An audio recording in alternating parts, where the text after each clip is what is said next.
How's it going, everyone? Sir Douglas here with a brand new video, and today I just have a simple question for everybody. Who saw that coming? The pundits sure didn't. Most of the fans didn't. One group of people did, though. You know who they were? The Toronto Argonauts Football Club. Upon sober review, Toronto 52, BC 34. This was the uncrowned Argos Day at the X, and they had the biggest crowd of the year. And normally, in this kind of scenario, especially for the Argos, mind you, when they want to introduce the game and introduce the team to brand new eyes, they tend to shit the bed. Not in this case, though. As a matter of fact, they did the absolute opposite and totally thrashed BC, and both sides put on a really good display of football here offensively. Yeah, so let's get into it.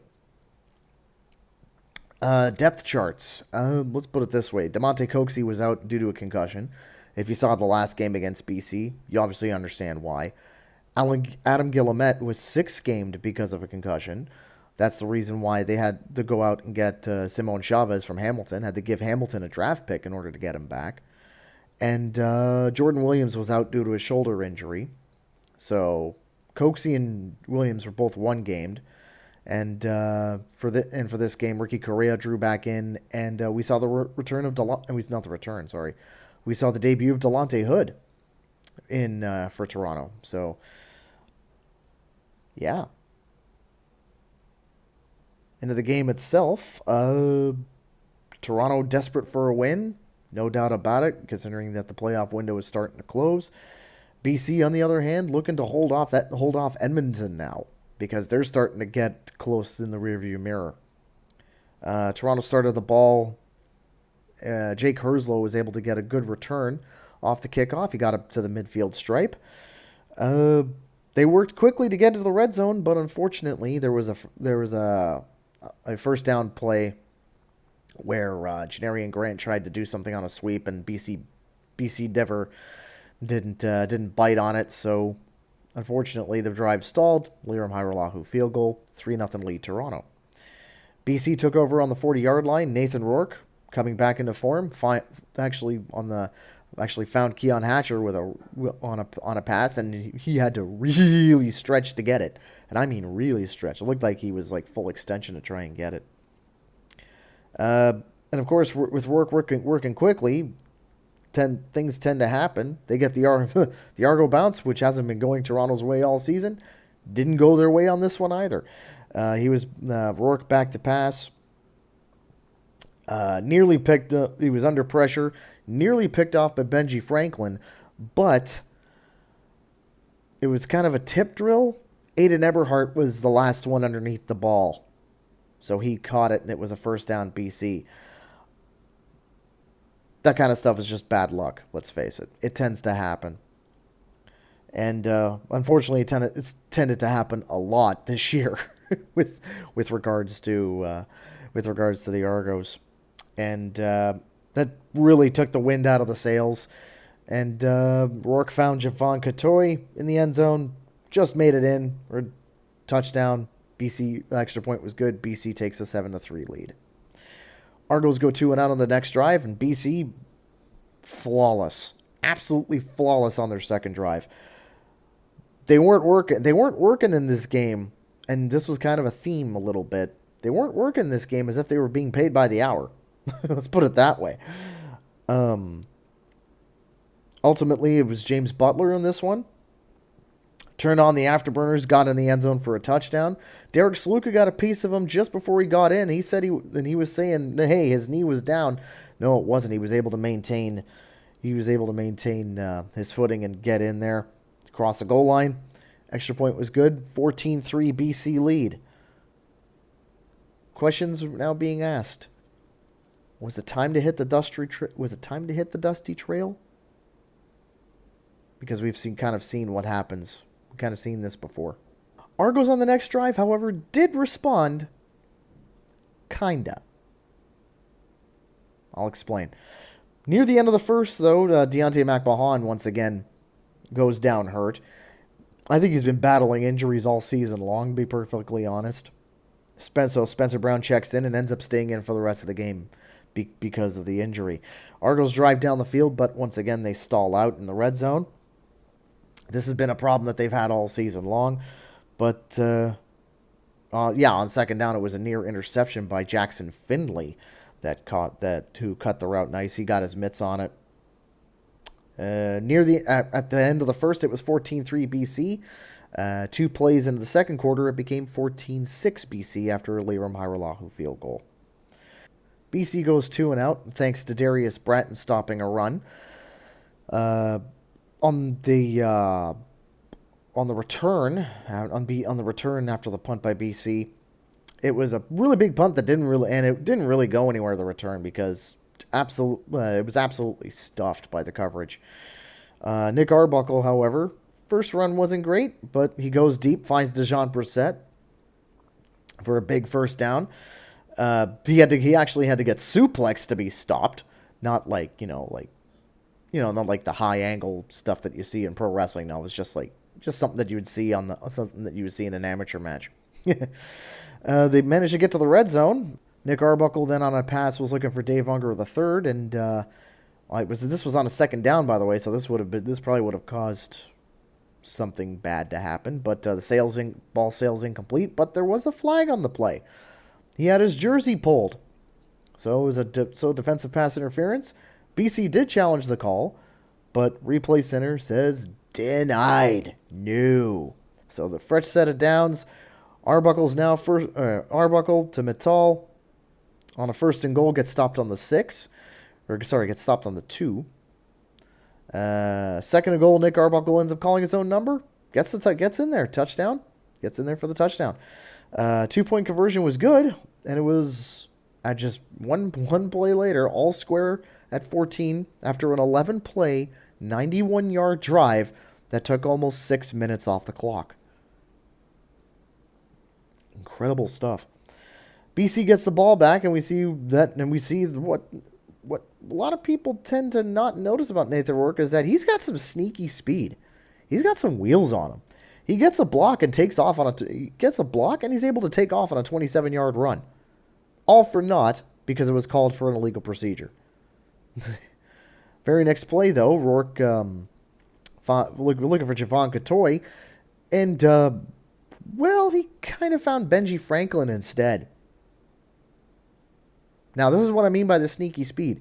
Benji is one of the fastest guys in the secondary. And Nathan Rourke nearly got him. nearly caught him. However, he missed. Benji scampers into the end zone. Touchdown. In the end, it was a pick 6 for the Argos. Extra point good. Toronto retakes the lead. 21-14. BC on the return, though, they showed that after a big play, our special teams is kind of like still derping around, still thinking, we're gonna be good here. No. Seven McGee, the returner, whose name seems to come right out of Red Dead Redemption 2, returns the ball 61 yards, and he would have gotten more if it weren't for Brian Haurelamana. He would have gotten a hell of a lot more if it wasn't because of him. BC offense takes over, and Rourke to Catoy, who does his best Jake Herzl impression, hurdling over a tackle into the end zone, touchdown, extra points good. We're all square at 21s. Inside the 3-minute warning now, Argos get the ball back. They start rowing again. Methodical movement of the ball, both with runs by Spencer Brown, receptions by Jake Herzl. It was capped off with Nick Arbuckle finding Kevin Mittal in the end zone for another touchdown with 33 seconds to go left in the half. Extra point good. 28-21. Argos lead once again. BC's return from the kickoff didn't really go anywhere. They take 2 knees, and it's halftime. Argos have a 28-21 lead going to the locker rooms. Second half now, BC's going to start with the ball this time, and Seven McGee once again dangerous, giving BC a good return. BC, just like at times in the first half, were gobbling up yards like C&E patrons are gobbling up deep fried butter. BC gets inside the 10. Argos defense, however, stops them there. The Argos defense actually stands up and stops them. Lions kick a field goal. It was good. 28-24, Toronto still leads. Toronto's offense takes the field for the first time in the second half from the 40-yard line. Nick Arbuckle on the first play finds a deep and open, wide open DeJean Brissett, who got behind the double coverage. So they go from the Toronto 40 to the BC 13 in one play. And it was a perfect pass, brilliant catch. Spencer Brown goes to work, 2 runs, a catch, 3 gains, gets a touchdown to boot on all that. Extra point is good. Toronto leads 35-24. Both teams trade 2-and-outs. However, on the Argos 2-and-out, things got a little chippy. Peter Nicastro and Josh Woods both get the offsetting misconduct fouls, what I like to call the yellow cards, because if you get 2 of the misconduct fouls, you're out of the game. So they both end up getting 1 apiece. BC takes over and they do some damage. James Butler started off on the drive, and he got a 12-yard run for a first down. Followed it up with a big pass from Rourke to Keon Hatcher to get into Toronto territory. He also then fires one to Justin McInnes, who kind of dances and razzle-dazzles, and you see him, he's getting close, and he gets stopped at the 1-yard line. However, flag on the play, and it was a roughing the passer, so to be quite honest, they just cemented the fact, this ball is going to be on the 1-yard line, and there ain't a damn thing you can do about it. Yeah. So, first and goal for BC. Quarterback sneak with Jeremiah Mazzoli under center. Denied. Second and goal. Same play. Denied once again. Third and goal. This time it's James Butler who takes it and flies over the blockers. And this time, sadly, it's a touchdown. However, the 2-point convert was no good, so Toronto still leads 35-30. Argos get the ball back. 4 plays. That's all it took. 4 plays. 2 of them were Spencer Brown runs for first down. After that, Brown hauls in a nice pass from Nick Arbuckle for 1 more first down. And then the 4th play, Arbuckle to Jake Herslow. Beats a double coverage. Touchdown. Extra point good, but penalized. Toronto had a miscommunication, and someone forgot the lineup on the line. CFL rules state that you need to have 6 guys. Six guys lined up on the line of scrimmage. Toronto did not have that. So because of that, BC forces a re-kick, but it was also good. So it is a 42-30 lead. Argos now, sails are up, and they're catching the wind pretty good. BC kickoff gives BC the ball back in the for the final play of the third. So it's 42-30 going into the fourth. We're not done yet. Toronto's defense needs to have a good stop to start the quarter. Start of the drive. We didn't see that. To put it bluntly, we didn't see at the start of the drive. We didn't see it. First play was an incomplete pass, but then 3 straight first downs to get into the red zone, and then once again. And that, oh, by the way, that did include Nathan Rourke, once again showing those wheels, a 47-yard run to get there. Ultimately, though, the defense held up, shored up, stopped them. Held BC to a field goal, 42-33. Then we see what we should be seeing. 1 play from the Toronto 40. Nick Arbuckle, Jake Herslow, touchdown. 1 play. It was a great play. Herslow beat everybody out on the pass. It was absolutely perfect. 40 extra point good, 49-33. 5th touchdown in their last 6 possessions. Unbelievable offensive production here. All BC is able to muster on the next drive. They got a punt single. I mean, that pretty much ended their scoring for the day, making it 49-34. Toronto comes up with nothing when they get the ball back. They nearly lost it on a fumble, but they were able to recover it. BC's next and final possession ends in heartache. It does. They were able to move the ball effectively for the first half, but for the first half of the drive, but Brandon Dozier not only strips Nathan Rourke of the ball, but he was able to recover it. Toronto gets the ball back and then does something they haven't done all season long. They actually move the ball and get first downs on the ground. 9 straight rushes. That is unheard of this season. It was the Spencer Brown show. Sure, it was in garbage time. BC needed to make a stop, though, in order to try and get back in it, but they didn't. Toronto was able to move the ball at will. This led to something that might bite them in the ass on the return leg in Vancouver, but as it was the CNE, it was the cherry on top of a deep-fried sundae. Liram Hajrullahu kicked a field goal to make it 52-34. Yeah, a 50 burger on the BC Lions when they needed to get just a win over BC. They didn't just do that. They put 50 points on them. They thrashed the Lions this past game. Now, the Argos at this point, can they, going into at least for one team, the biggest game of the year, do the Argos actually carry a little bit of momentum going into this?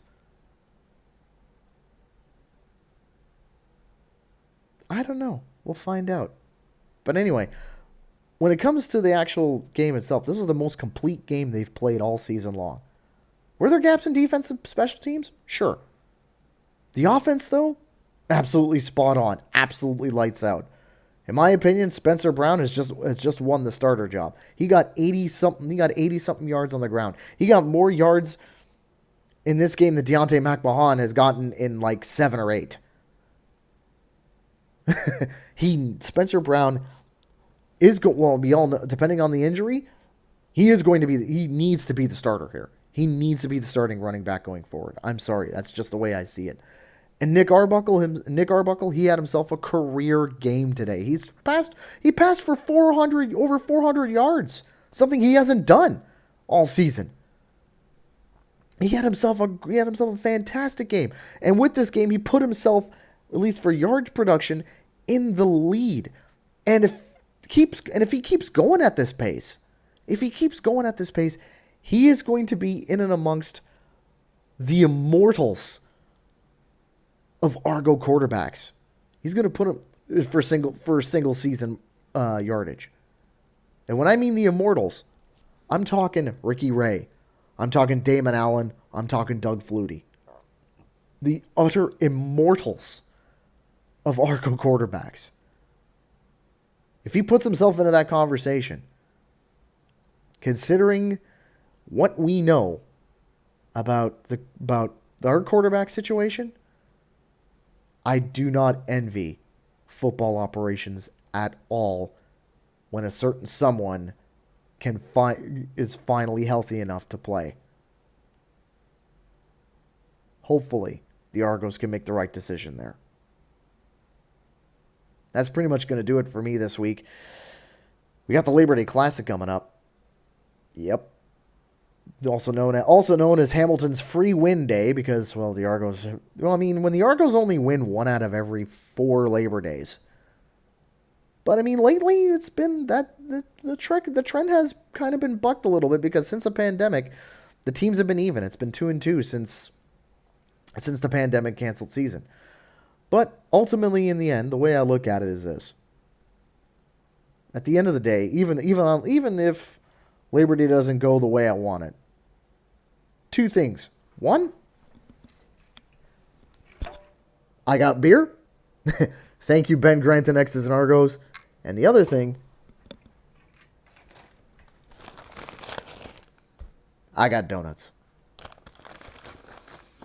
I'll talk to you guys again after Labor Day. Cheers, everyone.